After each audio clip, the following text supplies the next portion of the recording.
চন্দ্ৰা তুমি মোক তোমাৰ প্ৰদূষণ নিবাৰক যন্ত্ৰ বুলি ভাবি লোৱা তোমাৰ চাৰিওফালৰ প্ৰদূষিত বতাহবোৰ মোৰ জৰিয়তে ফিল্টাৰ কৰি তুমি দীঘলকৈ উশাহ ল'ব পাৰিবা ডোন্ট ৱৰি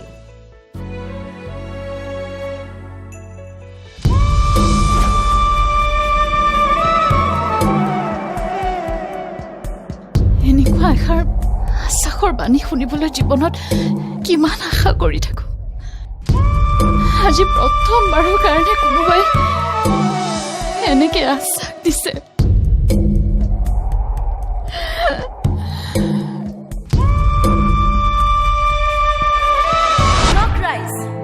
কিছুমান দুষ্কৃতিকাৰীয়ে আয়ুষক আপোনালোকৰ মাজৰ পৰা আঁতৰ কৰিবলৈ কিছুমান ষড়যন্ত্ৰ কৰিছিল অতি শীঘ্ৰে আপোনালোকে তাৰ প্ৰমাণ পাই যাব যে আয়ুষ নিৰ্দোষী তেতিয়ালৈকে আপোনালোকৰ ওচৰত মাথো এটাই প্ৰাৰ্থনা আপোনালোকে যেন কাৰো কথাতে বিশ্বাস নকৰে আয়ুষ বৰুৱা পুনৰ আপোনালোকৰ মাজলৈ ঘূৰি আহিব আপোনালোকৰ বাবে কাম কৰিব তেতিয়ালৈকে মই তেওঁৰ দায়িত্ব পালন কৰি যাম মই এগৰাকী সাধাৰণ ঘৰৰ ছোৱালী গতিকে মই আপোনালোকৰ অভাৱবোৰ ভালদৰে অনুভৱ কৰিব পাৰিছোঁ সেয়ে মই আপোনালোকক কথা দিছোঁ আপোনালোকৰ ইচ্ছাবোৰ পূৰণ কৰিবলৈ মই সম্পূৰ্ণ চেষ্টা কৰিম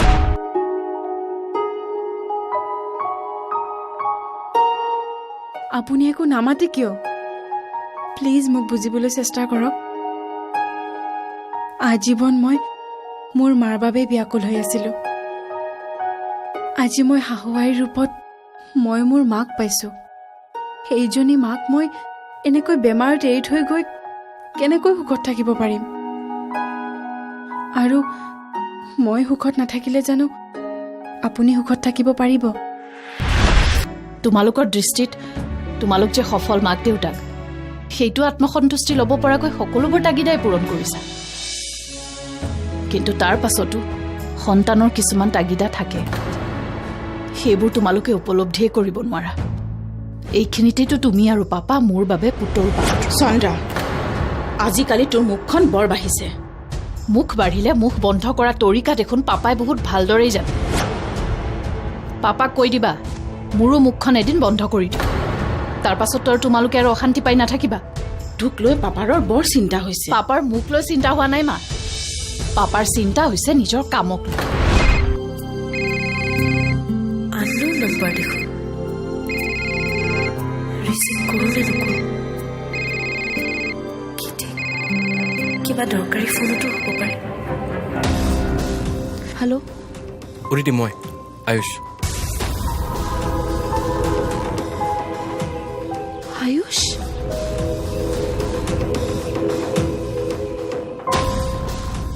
তুমি কেনে আছা ভালে আছানে অঁ বেলেগ নম্বৰ ইউজ কৰিছোঁ ভয় নাই নহয় আয়ুষ ভয় আছে কাৰণ পুলিচে তোমাৰ সকলো কানেকশ্যন লক্ষ্য কৰি আছে ট্ৰেক কৰি আছে আনকি মোকো গতিকে প্লিজ আয়ুষ এইকেইদিন অলপ সাৱধানে থাকিবা মোকো কণ্টেক্ট নকৰিবা তাৰমানে তুমি মোক সহায় কৰিব নোৱাৰিবা কিয় সহায় নকৰিম আয়ুষ শুনা মই তোমাক এই মুহূৰ্তত ডাইৰেক্টলি সহায় কৰিব নোৱাৰো সকলো সহায় দাদাই কৰিব প্লিজ যি ক'বলগীয়া আছে দাদাক ক'বা ফোনত এতিয়া মোক নহয় শুনা আয়ুষ এতিয়া ৰাখা ভালকে থাকিবা